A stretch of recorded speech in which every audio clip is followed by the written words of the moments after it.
A bunch of you guys have been asking me to cover this Sonic horror AU called Deadcode, created by Mia Ogo, I believe is how you say it, but I'm just going to call them Mia. And this AU has like a very interesting premise. In short, imagine a world where Metal Sonic actually completes his mission, which of course is to not only take Sonic's life, but to fully replace him. And this AU doesn't waste any time, with our first panel being Metal wearing our blue hedgehog like a literal suit. But before we push forward, let's go ahead and look at some of the prequel scenes so that we can actually understand how we got to this point in the series. Now, earlier on the day where Sonic lost his life, he was doing a tarot reading with Amy. And the 3 cards that he pulled were supposed to reflect his past, present, and future. And everything looked pretty good until Sonic pulled the card called the Tower. And this card basically signifies like sudden disruptive change, upheaval, and destruction. And while Amy seemed to be worried about this, Sonic still remained his normal goofy self. And we see that Sonic continues to remain kind of carefree even when he was in a death battle with Metal only hours later. But this smile that we see on his face right here doesn't last much longer. We see these two clash for a while, even hitting this iconic headbutt from the old school cartoon. But it looks like Sonic let his laid-back nature actually get the better of him and eventually allowed Metal to get a lucky hit on him. And that was the beginning of the end for Sonic. Now that Metal had the upper hand, he pushed it and he took this chance to take Sonic out for good. But this is where things actually start to get interesting. After the fight, Metal didn't just gloat or return to Eggman, he literally crawled inside of Sonic's skin and now he's like fully convinced that he is Sonic. Now, follow me as we go through each of these chapters and learn why Metal is behaving this way and how each of Sonic's friends actually respond to the situation.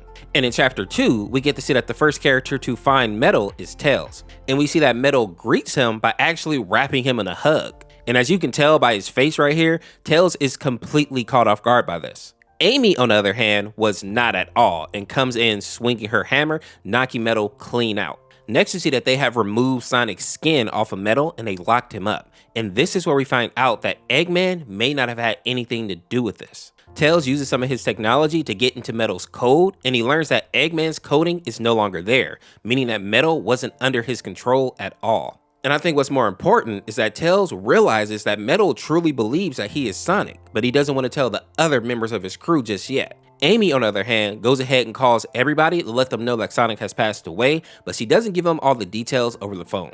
In the next chapter, we get this brief animation.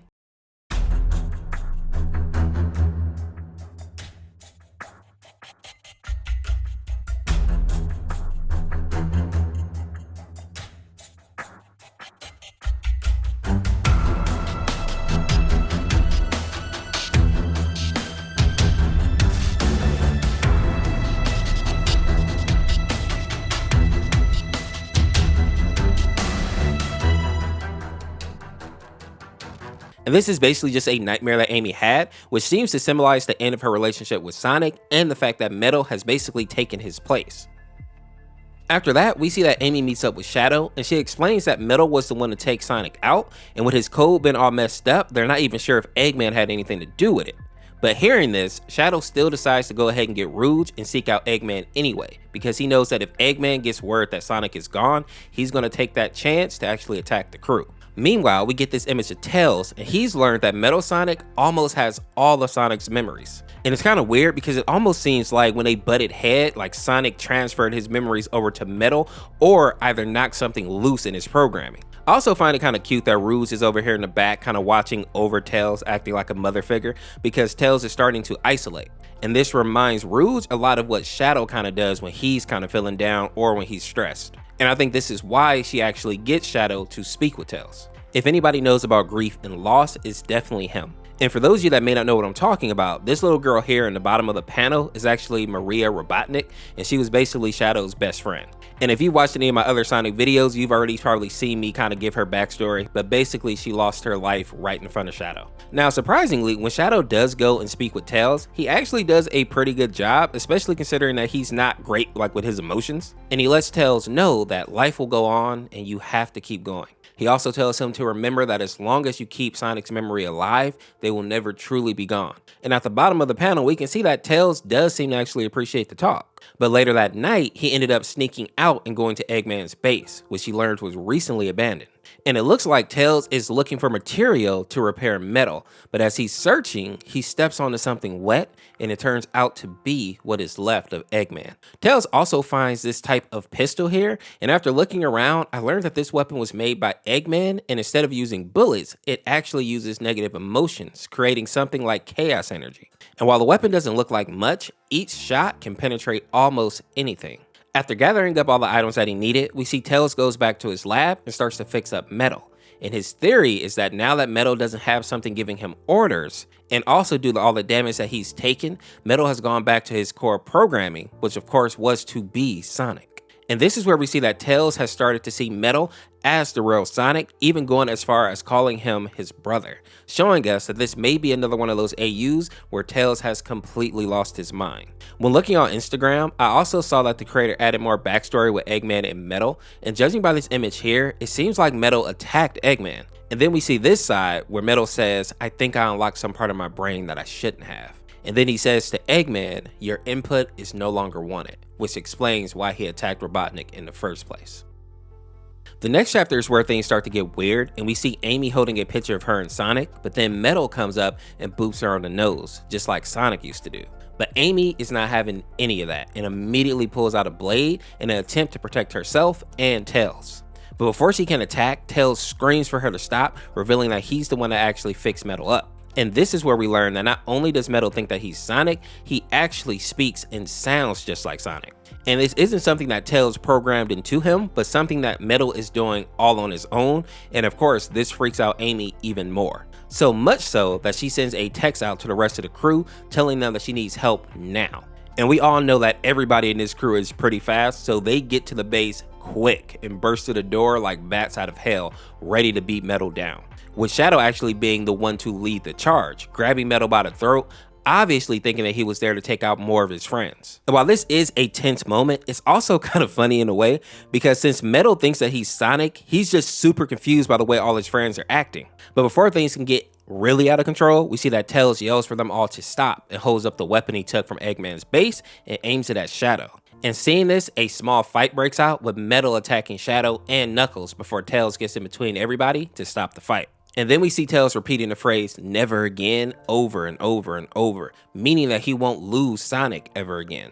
And then he tells Metal to run and that he'll find him later. And then to my surprise, Tails actually starts fighting against his friends, even going as far as using the ammunition from the pistol to start a small explosion. And in doing so, he gives Metal the time that he needed to get away. Luckily though, the fake chaos energy was too weak to do any real damage to Shadow, only kind of giving him a bloody nose. And while most of the team is unsure what to do, Amy doesn't waste any time and is already grabbing her coat and getting ready to go save Tails, who she's believed has like fully lost his mind or has been manipulated by Metal. The next chapter shows the crew searching, but it does not go well with 28 days passing without them finding any trace of Metal or Tails. But we also get to see the perspective of Tails at this moment, and he has really gone over the edge at this point. He's seeing images of both Metal and Sonic, and he has basically made it his mission to keep Metal safe, stating, "They won't hurt you anymore." Something else that I find interesting is that Tails keeps running into Batniks that are deactivated, and we learn that Metal actually forced them all to shut down when he took out Eggman, which kind of makes sense because now he thinks he's Sonic and he's doing this probably to keep his friends safe. Back over with Amy and the crew, we see that they are still out looking for Tails when Amy finds a bag of lifesavers. And this is actually important because those were Tails' favorite snack, and this lets Amy know that they may be close to him.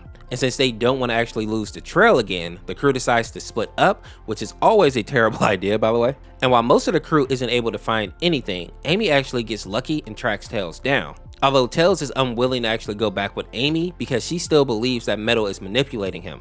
But Tails is screaming at her to listen to him, saying that Metal isn't lying and to please just let him explain. And surprisingly, Amy is actually willing to hear him out. The next chapter is basically Tails confirming that Metal is just like Sonic now, saying that he talks, acts, and keeps me safe, just like Sonic used to. But most importantly, we see that Tails has gone even more crazy. When looking at Mia's Instagram, I was actually able to find some of the character stat sheets, and we see Tails first. We can see that his sanity is all the way down to about 1.5. And I also love that the creator gave us a close-up of his eyes, and they say that something is missing. And when you really do take a close look, his eyes do look kind of empty. He's also wearing Sonic's scarf, kind of showcasing just how much he misses Sonic, and more importantly, I think how Sonic's death really broke him.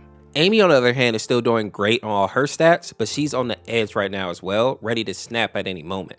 Unfortunately though, we don't get to see any other character stat sheets yet, but I would love to see how Knuckles is doing, because even though he plays it tough, you know that he's probably missing Sonic because they were also really tight. Now, going back over to Amy, we see that she's still trying to get Tails to come back home with her, but he starts to freak out, thinking that Metal will be attacked if they go back, and he won't actually allow Amy to call the other crew members. But luckily, when Amy made the phone call and then had to hang up abruptly, Knuckles knew that something was wrong and they rushed over to help her. And I love the fact that when Knuckles actually finds him, he doesn't yell or freak out. All he does is pick Tails up, just happy that they actually found him and he's safe. But Shadow, on the other hand, does not follow suit. All he wants to know is where Metal is at, because he can't imagine letting what he did slide. And in the next panel, we get this creepy moment where everybody points behind Shadow, and we see that Metal is right there, saying, "I'm right behind you." And the next scene goes just as you would expect, with Shadow starting to rain blows down on Metal. But all the while, Metal Sonic is just pleading with him to talk to him, which is very much a situation that the Rail Sonic has been in with Shadow quite a few times if you think about it. And seeing that Shadow is not going to be able to be reasoned with, we see that Tails steps in again, raising his weapon and begging Amy to trust him. And when it starts to look like Amy may have lied when she said that she believed his theory about Metal, Tails actually turns the weapon on her, screaming that he never wanted anybody to get hurt, he simply wanted to help everyone. And just as a little side note, I think this scene right here really shows us that this is one of those AUs where Tails is very much still a very young child. And I think that fact, plus the point that Tails is obviously going a little bit crazy, Shadow finds that the only thing he can do is knock him out, apologizing to Amy for having to use that type of force on the little dude. After all that goes down, we see Shadow and Knuckles look over at Metal and tell him that he can stop acting now, that Tails can no longer see the show. And if you're like me, this is the moment that you probably thought Metal was going to go ahead and show his true colors, but he simply says that he really did just want to talk to them all. But seeing that they're basically trying to jump him 4v1, Metal decides to call some backup of his own. And you can see at the bottom of the panel here that he calls out to all offensive units and tells them that there's a new directive. And he's basically ordering them to keep Shadow and the others busy, and most importantly, not to terminate any of them. And I think this right here is probably one of the biggest hints that Metal isn't just pretending, but he does actually care about these people in some way.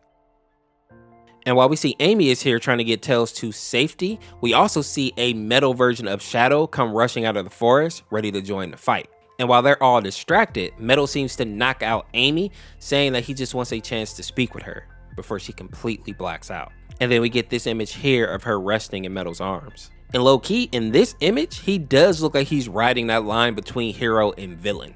But this next scene actually changed my mind, because we see Metal gently lay Amy down in the snow and place this flower in her hair. And then I may be reaching here, but the way that he's holding his hands almost looks like he's praying. And based on the creator's notes, it seems like he's hoping that there's even a small chance that Amy and the others will accept him. Which is why I think he's imagining this image of Amy smiling at him in the background. But this is where the AU takes another interesting twist. While Metal is having this moment, we get this panel, and it seems like Sonic's spirit is haunting him or is inside of him in some way. We see the silhouette of Sonic here saying, "Gosh, what a moving display." And then we see Sonic laugh at him before asking how Metal's next attack is going to look. He says, "Are you going to slash me, drown me, deface me?" And then we see Sonic just start to cry. And the caption for this panel over on Instagram is interesting because it says, "A blocked out heart. You might have stolen everything, but you forgot something. A heart," said the heartless husk. And I think this shows that even though Metal may truly believe that he's Sonic, there's still like memories of what he did in the back of his mind. And no matter how hard he tries, he can never actually forget them. So in a weird way, it's almost like Sonic's ghost is literally in the machine that is Metal Sonic. We get more evidence of my theory in the next panel, where Metal is telling Sonic that he isn't a killer, only for the ghost to keep taunting him, calling Metal a killing machine. And then we see Sonic take it even further, saying that Metal simply can't control himself, because this is what he was made for in the first place. And this whole scene is so interesting to me, because Metal is basically just arguing with himself here, trying to come to terms with if he's truly alive or if he's just a robot playing pretend, trying to take somebody else's life and make it his own. And in my opinion, that is a very cool concept for AU. Now, in the final panels, we actually see that Amy finally wakes up, and of course she's a bit confused, but then she sees Metal is right in front of her, and he asks if she remembers this place. Now, initially, I thought that Metal remembered this place because he was using Sonic's memories, but when we look at this panel here, it actually shows us that Amy and Metal came to this place together. And not only that, but we see that Amy was telling him that she doesn't think that he's a bad person, even going a step further and grabbing his face and telling him that she believes that he can change one day and that he'll actually be able to set himself free from Robotnik's control. And at the bottom here, she even tells him that he's more than just a machine. And I think I finally understand that while Metal may actually believe that he is Sonic, because that's partially what his original programming was anyway, I also believe that Amy's words are kind of what set this into motion. I believe that Amy is basically the reason that Metal was able to break free of Eggman's control, and on a darker note, probably the reason that he was able to actually get that lucky blow on Sonic. Amy basically gave Metal the ability to believe that he could be more than simply a robot. And I believe that she comes to this realization in this final panel, which is why she looks so panicked. She realizes that she had a big role in the death of Sonic. Pound for pound, I think that this AU is amazing and it has a very cool premise to it. I'm excited to see how they actually end this one off because I know there are some bad endings as well. My favorite one so far is the one where Tails actually realizes one day that Metal has played him and he finally wakes up to reality, but at that point it's kind of too late. And even though Tails is kind of realizing that he doesn't have anything left, right? Like he's giving up his friends, Sonic is gone, Metal comes and hugs him and says, hey, you still have me. And while there are a few other ones, I'll leave you guys to go find those if you're interested. I'm also curious to see what happens with Shadow because I don't think that him or Knuckles, for that matter, are going to let this slide, even if Metal does turn out to be a good guy. I think they'll kind of always be at war with him. But with that being said, if you enjoyed this video, make sure to check out this video on the screen here. Subscribe to Data, become a member of the Orange Force, and we'll see you tomorrow with another one. Peace, peace.